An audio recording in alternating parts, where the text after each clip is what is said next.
Welcome to the Encore Audio Archives YouTube channel. I'm Taper Dave, and this is my channel. I've uploaded hundreds of talks here that I've recorded at meetings in West LA, and I've also recorded conventions starting in 2013. I've got a bunch of those up. And Walt and Mary Murray, the original owners of Encore Audio Archives, started the company in the 80s, and Walt recorded Joe and Charlie's and a bunch of stuff down in Vista, California. My sobriety date is June 20th of 1994.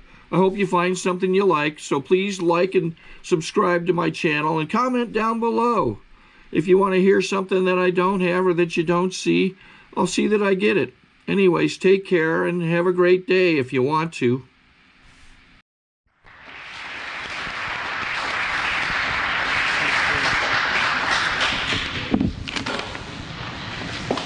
Hi, I'm Sharon. I'm an alcoholic. Gosh, I've been sitting there thinking about myself. It's like, the things that have been going through my mind. First, I'd like to thank Mike for asking me to speak here tonight. I really appreciate the opportunity to be here. And I was sitting there thinking about my sponsor, and I was telling her one time how shy I am, and I said, you know, I can't go and speak at meetings. I can't do any of that because I'm so shy. And she said, Sharon, you're self-obsessed. And I said, no, I'm not. Self-obsessed is like a bad thing. Shyness is like a cute thing. I'm not self-obsessed. And she said, Sharon, when you're being shy, who are you thinking about? And I said, well, them. And she said, well, what are you thinking about them? And I said, I'm thinking about what they're thinking about me. And she said, you're self-obsessed. Get over it. And somehow my self-obsession was just running a little wild with me. I am an alcoholic. I'm from a long line of alcoholics. And I learned early on the value of liquor, how you don't waste liquor, you don't spill liquor, you don't leave liquor, you don't, you know, I to this day, and it amazes me, I'll be sitting in a restaurant. We go to some restaurants where you bring your own. It's a BYOB type restaurant, and two people will walk in with one bottle of wine, and I'll say to my husband, how can two people walk in here with one bottle of wine? And then I'll watch, and they won't finish. You know, they'll pour a glass and they won't, like I'm the wine moderator, you know, I'm the alcohol moderator at these restaurants now. I was just, a few weeks ago I was at Lucy's, and people got up and left margaritas sitting on the table, and I wanted to follow them into the parking lot and go, wait, you forgot to finish your drinks. I mean, and I haven't had a drink in 17 years. And, you know, I would love to say that the program is my life today, but the truth is I still think like an alcoholic today. Maybe it's a gift, I don't know, but my first thought when anything happens is the alcoholic thought. I want to know who they think they are. I want to know who they think they're pulling something. You know, I want to know. And then I think, Sharon, get over it, you know, because today, thank God, I have a program and I don't have to act on all of this stuff that used to make so much sense to me. And, you know, some of the truth is I loved drinking. I mean, I loved drinking, and I didn't care how bad it got. I loved drinking. And I think the truth of that is I had such a hard time being in life that drinking was such a great option for me that having nothing between me and reality but air at times is like unbearable, because I don't know how to do reality. I don't know how to be present and act like a person. And I've heard other people here say they felt like when the rule book was given out, they missed it. And I sure felt like when the rule book was given out, I missed it. Also, growing up in an alcoholic family, a lot of it just seemed normal to me. I mean, that's just the way it is.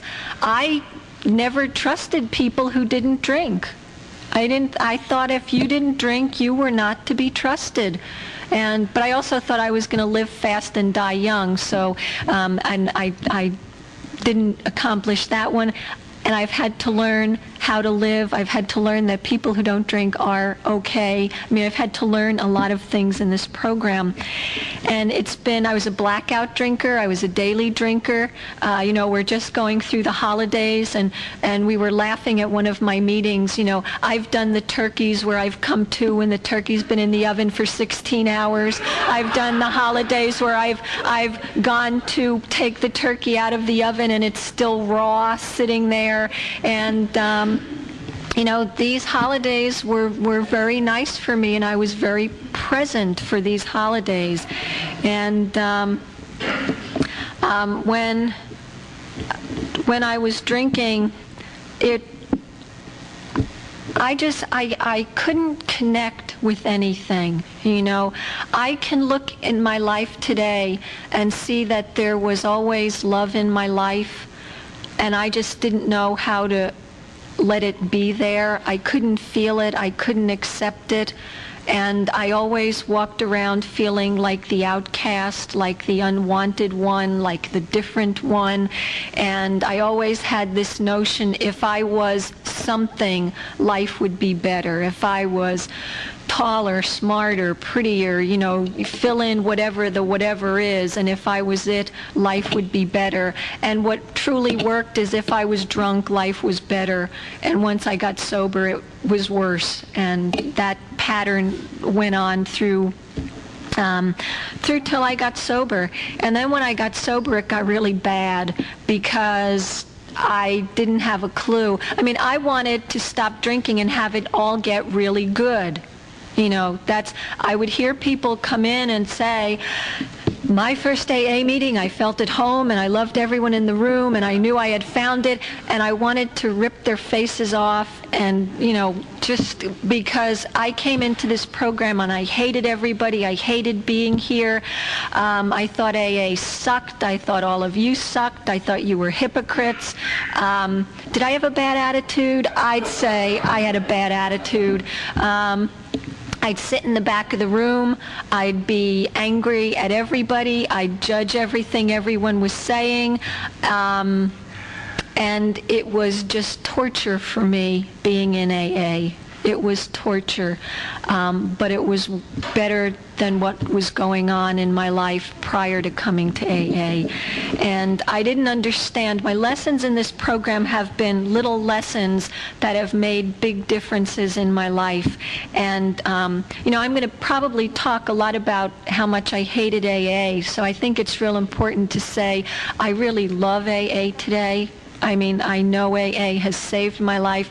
I hear people, and this one, people, I think it was like on the news or someplace, and they were some show, and they were saying, it's very bad that alcoholics in recovery keep identifying themselves as alcoholics. They say that has like a negative connotation to it, and they're just reinforcing this negative thing.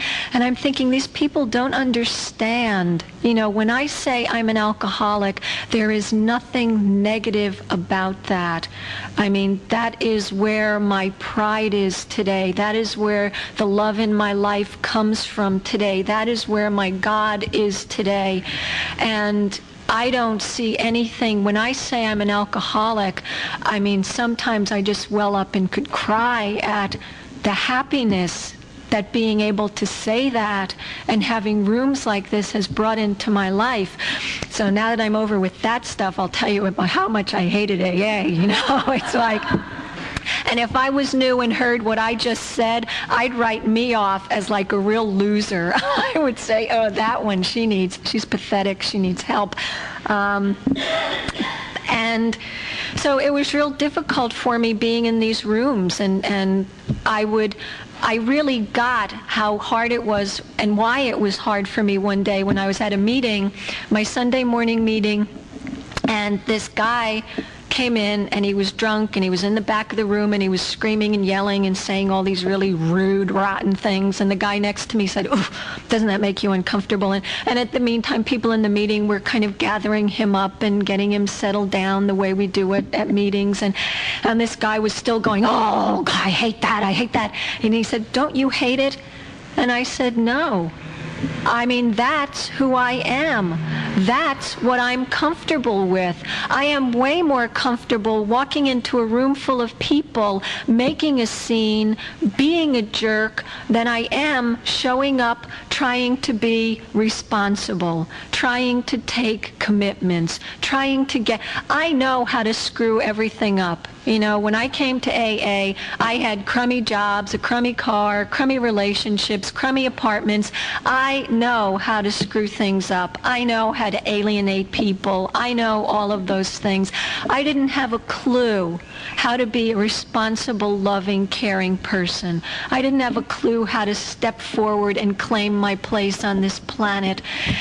And it has just been such a difficult thing for me because I'm the product of my family. My dad was an angry, belligerent alcoholic. My mother was a long-suffering alcoholic martyr. So I am a long-suffering, angry, belligerent alcoholic martyr.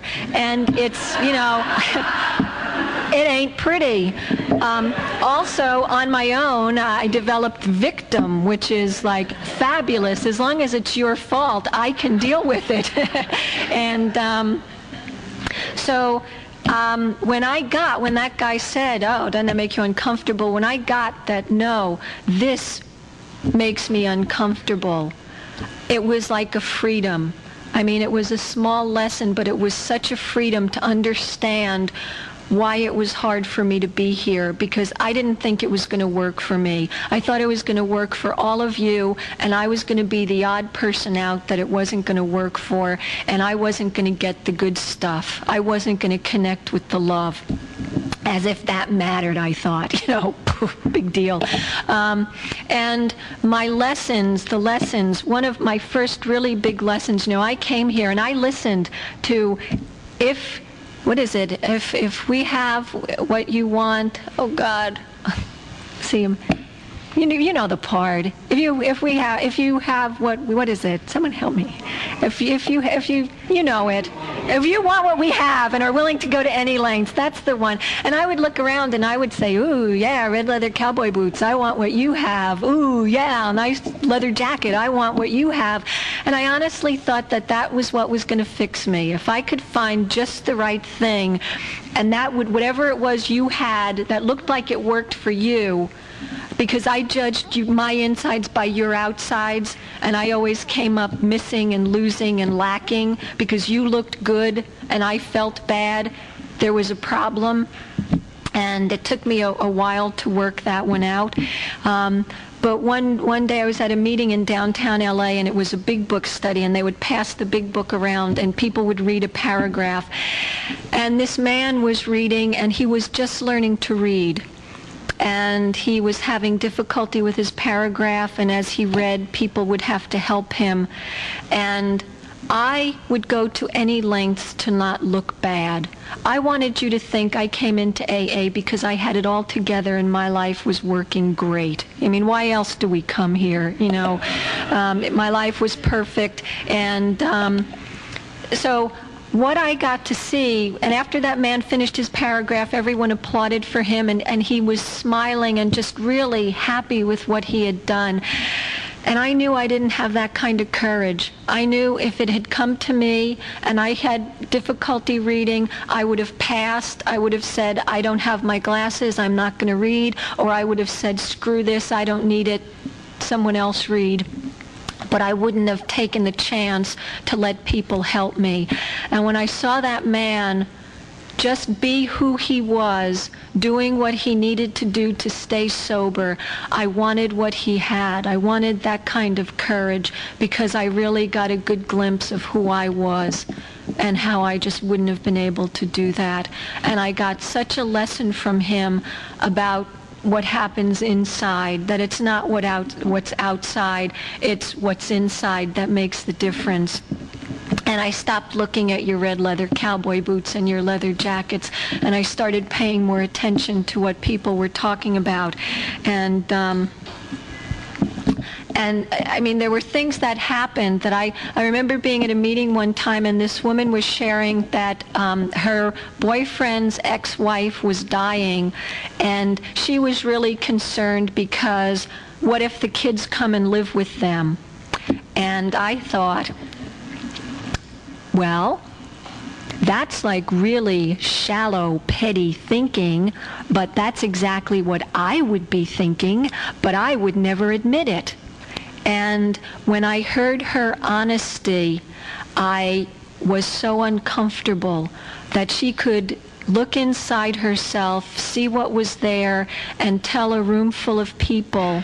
And at that time, everyone would say, oh, you're only as sick as your secrets. You're only as sick as your secrets. And I knew I was one of the sick ones because I had so many secrets, and I did not want anybody to know these things. I didn't want anybody to know anything about me. And so for 2 years, I kept coming to these meetings, being miserable, and hanging out in the back of the room. And I know for a fact that it's possible to come to AA for as long as you want and be as miserable as you want, because I've done it. Or we can come to AA and learn about the program and get our program and start changing our lives. You know, once I started participating, my life started to change. And the first big change for me was it got too painful sitting in here because I wasn't sharing, and it would just aggravate me when people would say, oh, my spouse left me, and my job ended, and my cat died, and my car, and I'd think, oh, I can't stand this. Or when people would say, oh, everything is great in my life, and I've got this going on, and I've got this, and I'd think, oh, I can't stand it. And I had to do something. And I thought, what I have to do is expose all of you for the hypocrites you are and let you throw me out of here. I'll tell you what I'm really thinking and then see what you think. And I went to this meeting at the USO Club, which I began to refer to as the UFO Club because this meeting was something else. And I put my hand up to share, and I started going off like Linda Blair in The Exorcist. I mean, I went up one side of the room and down the other, and, you know, didn't name names because I didn't know the names, but I was like awful. And people just laughed at me. You know, they just laughed. And I thought, well, they're too cool to like expose themselves as hypocrites, so someone will come up to me quietly at the break and say, could you please leave? We don't need people like you around here. We want happy people here. And nobody did. People came up to me at break and said, gee, that's great. You can get in touch with your anger like that. I hope you come back here. And you know, I did. I kept going back, and it was such a turning point for me because what I got to see is I was the one throwing me away, not AA. AA doesn't throw us away ever. I was the one throwing me away, and it was my not taking care of myself that was hurting me so much. You know, why I was resenting you so much is you were getting up and taking care of yourself and doing what you needed to do to stay sober, and I wasn't doing that, and it was making me angry that you were. And once I started doing it, my life started changing, because this to me is truly a program of action. And so I started to share more, and I still didn't get it. When I had 4 years, I wanted to drink because I was still trying to look good. I wasn't saying what was really going on with me because I wanted to look good, and it was killing me, trying to look good. And I had to start to learn to let people know what was really happening with me. And it was difficult because I didn't know how to deal with feelings. I had drank them down for so long that I didn't know what a feeling was. And I came in here and my range was pissed off or not pissed off, and that was all I could manage at any given time.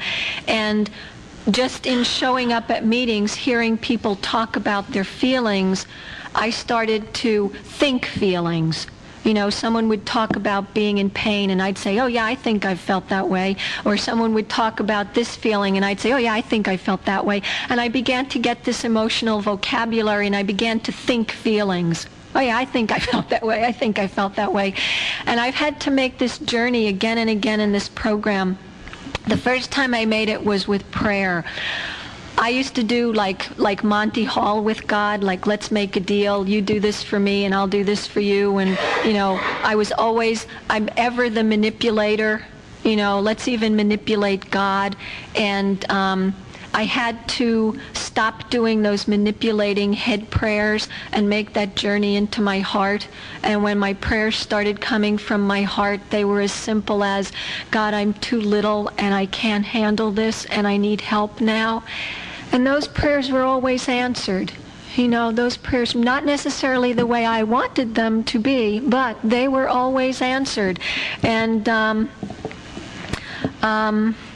oh boy, I do this mental blank spot. I'll catch up.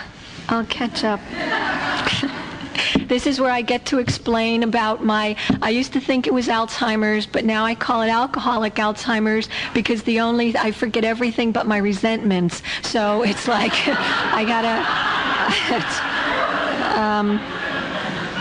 well, I'll start a different story and then maybe I'll go back to where I was because I hit a blank spot. And so another thing about getting sober, when I first was getting sober, I thought since I wasn't drinking, first I kept track of my time by saying 30 days and I haven't had any fun, 60 days and I haven't had any fun, 90 days and I haven't had any fun. And it's bad attitude. I mean, my biggest obstacle to overcome in this program has been myself. It's been my own thinking, has been like my biggest obstacle to overcome. And I would also think, well, I'm sober. God should be giving me lots of good things. I mean, I should be getting special treatment now because I'm not drinking. And I'd get real angry that I wasn't getting special treatment. I didn't get sober to lose that job. I didn't get sober to lose, I should be getting special things because I'm not drinking. And then, see, this is my thinking. This year has been a real big year for me. I narrowed down. I used to think I thought thousands of things. I mean, I'm a thinker, and I would think thousands and thousands of things. And what it ends up is I only think 5, maybe 3, 4, or 5 things, but I think them thousands of times over and over again. And in trying to figure out what are the things, like I developed thought categories that I've narrowed down. And my thought categories are poor me, where's mine, and pardon my language, but fuck you. And that's like every thought, every one of my 5 thoughts typically goes into one of those 3 categories, and they sort of build on one another to get to where, so I'm either thinking in my disease, which is in one of those categories, or I'm in my recovery. Now, this presents a problem that I'm just facing now because I really have hooked into the spiritual aspect of this program big time. I mean, I had a hard time with that when I had a hard time with God. I had a hard time with all that stuff. And I thought spirituality was going to be like learning to meditate and being able to sit there, and then I wanted meditation to be like an acid trip, and I couldn't get it together, and I was really, and then I got that spirituality is not like a destination. It truly is how I travel. And that is a real tough thing for me because I've recently started doing this prayer that I heard, and I think someone said it was like on St. Patrick's breastplate or something like that. And this is like recovery versus disease, recovery versus disease. I'm trying to link things together here so I know where I am. And this prayer is a real simple prayer, and it changes a lot when I say it, but it's basically, God be in my mind and in my thinking, God be in my ears and in my hearing, God be in my eyes and in my seeing, God be in my mouth and in my talking, and I just go through all the different God be in my feet and in my walking, and to have God in me and with me. Now this to me ties right into the third step. And I at first thought the third step, finally, piece of cake, God takes over, I don't have to do anything, slide city, okay, finally. Well, the third step has so much responsibility with it that it's mind-boggling, because I can't work the third step and turn my life and my will over to the care of God and beat myself up, beat you up, do all of these things that in my disease state I want to do.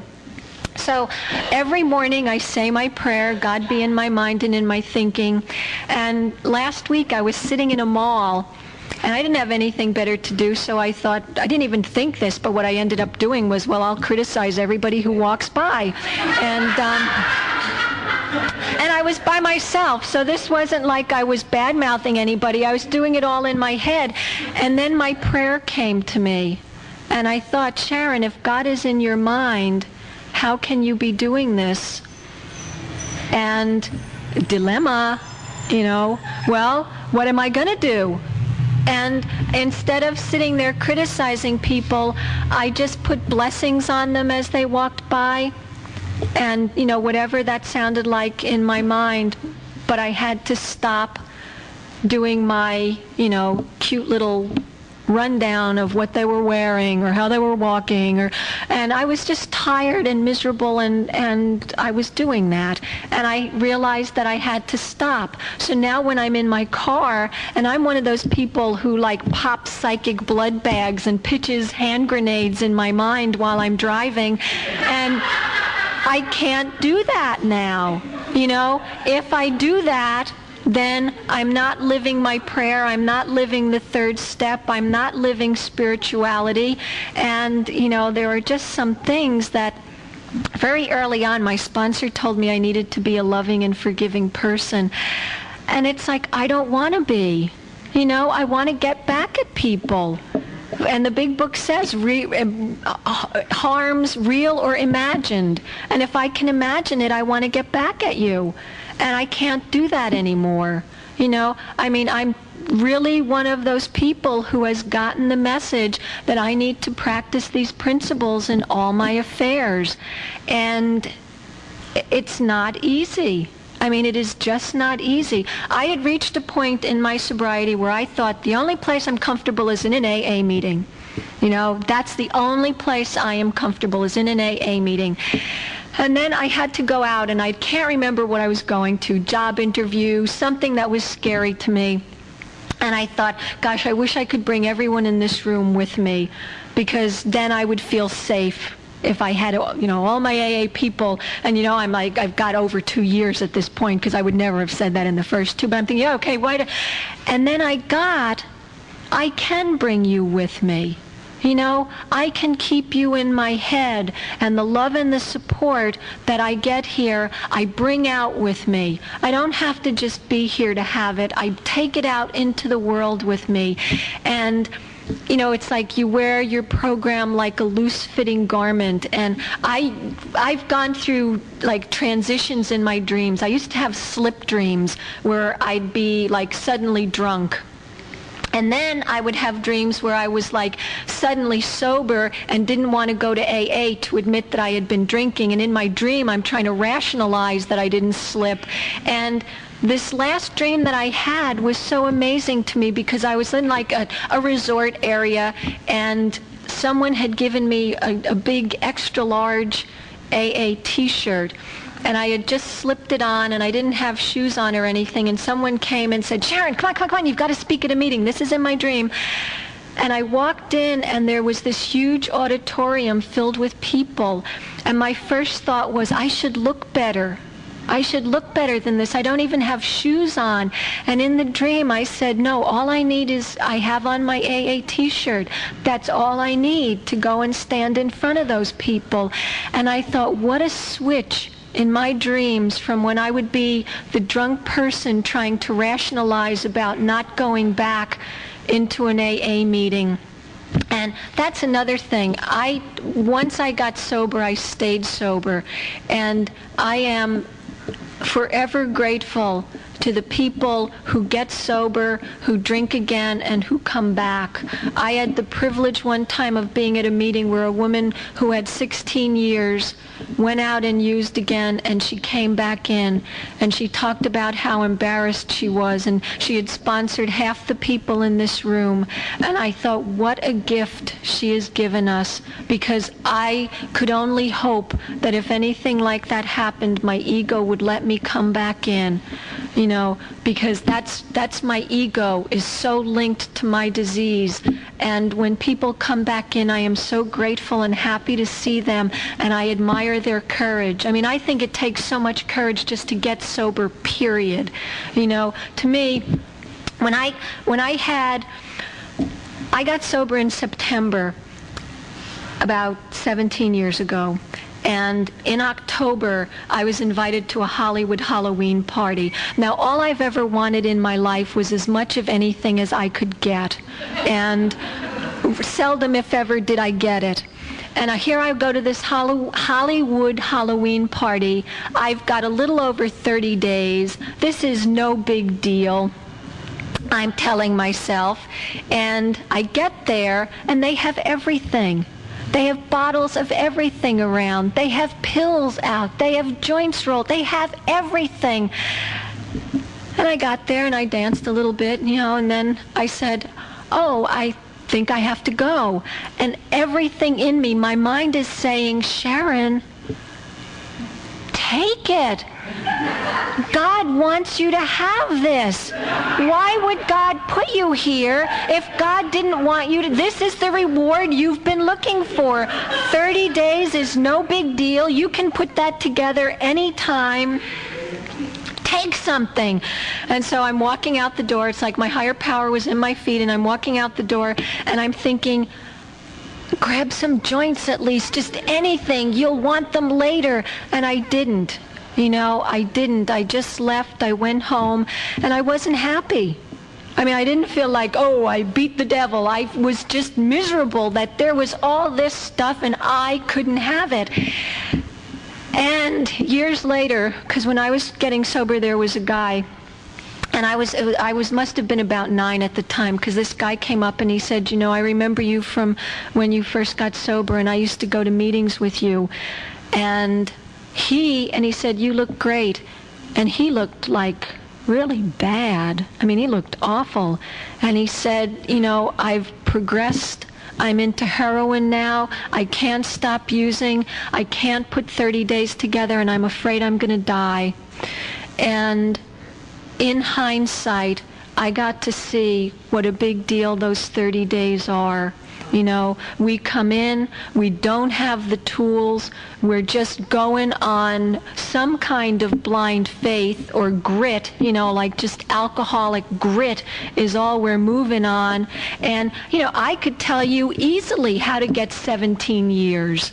You know, no big deal. Show up, go to meetings, take commitments, work with newcomers, work the steps, respect the promises.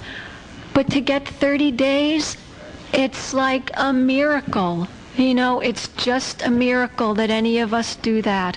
And I'm so grateful that I got the miracle and I hung in there, because I know how hard it is, and I know every step of the way my mind has been saying, do the alcoholic thing.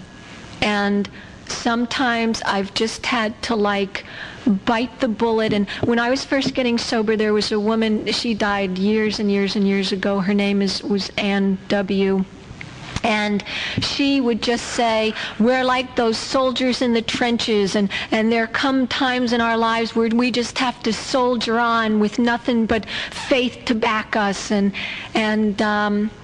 I used to think she was so nuts, you know, and yet that stuff is what saved my life again and again and again.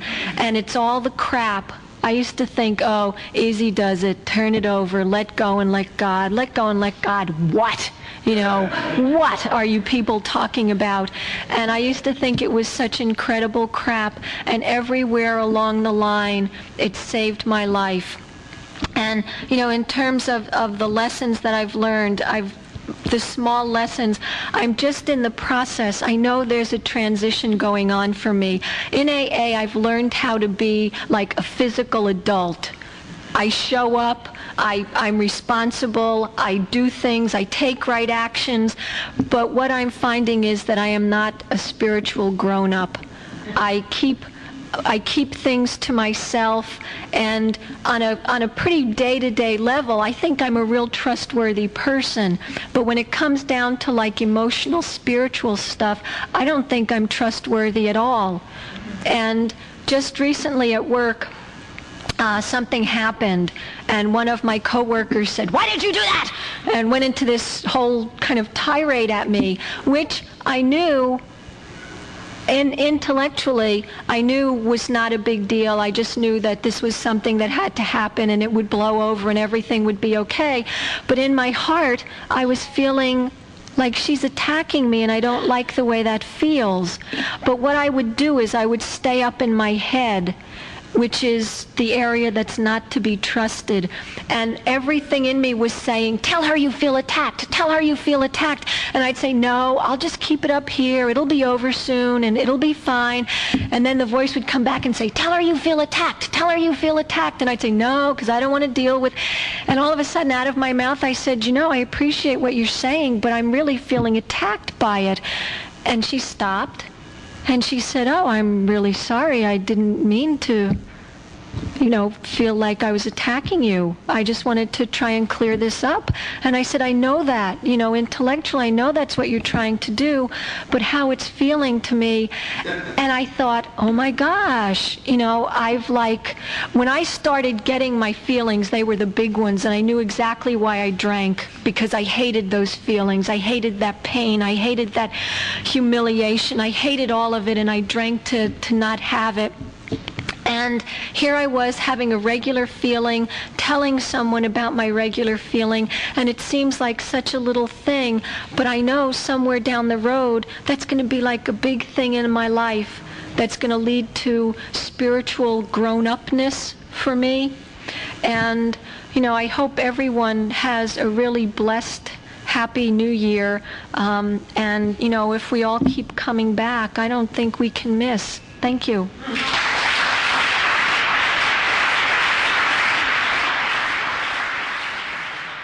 Sorry to interrupt your viewing. Taper Dave here. Just wanted to take a second to ask you to like and subscribe to my channel. Let me know if you like what you're listening. I've got some very good talks here, and this one's a great one. Just curious, do you think this is better than Zoom? Tell me what you think. Okay, this is how I prepare my drone for launching. I like to do it inside the cab of my truck so I'm not standing outside in the weather. To install the joysticks for control, up and down, right and left, powered on. I have an Android phone that I use to connect it to the drone with. And it's actually controlled through the iPhone, through an app. Oops, wrong way. It's actually controlled through the iPhone, or through this Android phone, through the app. It's actually controlled through the Android phone, through an app, and you connect it through this short connection right here.